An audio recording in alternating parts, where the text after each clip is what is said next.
આજે તો બાએ બહુ કરી કે મને કઈક કામ હોય તો દે, બાકી મારે તારી ઘરે નથી રોકાવું. અને મને તો બહુ દાદ આવ્યા. મેં કીધું બા તમે તો બહુ કરી. મેં કીધું આરામ કરો ને. મેં કીધું અહીંયા હું છું જ કામ કરવા માટે. ઈ કે થાય એવું તો કરી દો, બેઠા બેઠા સુધારવાનું ને એવું કઈ હોય તો દે તો કરી દો. તો મેં કીધું હાલો આ કેરીનો ડબ્બો ખલાસ થઈ ગયો, કેરી સુધાર દો. અને આ જો ગટુ મેકઅપ કરીને આવ્યો ને સીધે સીધી લિપસ્ટિક મારા ગાલે છાપી દીધી. પાછી તો એવી ચાગલી થઈ. અને આ જો બાને કઈ ખાવું પીવું ન હોય, નકરો ચા જ પીધા કરે. બાપ રે! પાછા તો કે બેઠા બેઠા હું ભૂખ લાગે, કઈ કામ કરે તો ભૂખ લાગે. અને આ મારી માના તો હું વખાણ કરું. મારી ચામડીના જોડા બનાવીને પહેરાવું તો એ મારી માનું ઋણ ન ચૂકવી શકું. ઓ ભાઈ, અમે એક રસોડે 15-17 જણા, ચૂલાની રસોઈ, ઢોર ઢાખર, કુવે સીંચીને પાણી ભરવાનું, નદીએ કપડા ધોવા જવાના, બધાય કામ મારી માએ કર્યા છે. એટલે હવે નવરા બેહવું ન ગમે.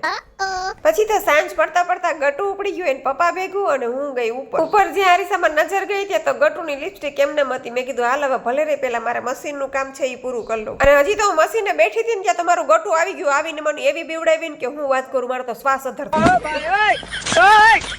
અને હું બી ગઈ ને એને મજા આવી ગઈ. એમ જો હાવ સાચું કેજો, સાચી જ લાગે ને હાવ ગરોડી. મેં કીધું આ સાચી ગરોડી ક્યાંથી? ત્યાં તો ડ્રેસમાં સિલાઈ થઈ ગઈ. અને મને છે ને એવી આદત છે કે હું મશીને બેઠી હોય ને એટલે એક એક કપડું છે ને માપી લો પેલા, એટલે ફરી પાછી ઉપાડીને સિલાઈ કાઢવાની ભરવાની. અને આ બે ડ્રેસ છે ને મારી બેને પણ દીધા હતા, એટલે ઈ તો મને મોટા જ થાય એટલે મેં જો સિલાઈ ભરીને એક તો કોટ સેટ પહેરી જ લીધો. અને બેનું હોય તો કેવો ફાયદો થાય કા, એકાબીજાના કપડા એકાબીજાને પહેરવા. પછી તો મેં ઉપર કચરા પોતા કર્યા ને રવેશમાંથી ડોકું કાઢું ત્યાં તો જો બા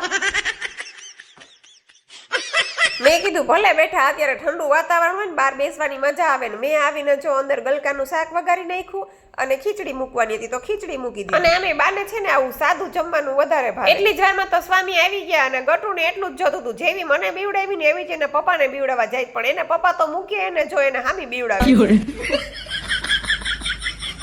પછી તો રાતના જમીન નવરા થયા ને બાકી હાલ ને થોડુંક વોકિંગ કરીએ, થોડુંક વધારે જમાઈ ગયું છે તો પચી જાય. તો ગમે તો ગયા ગાર્ડનમાં તો ગટુ ને ત્યાં એટલું જ જોતું હતું.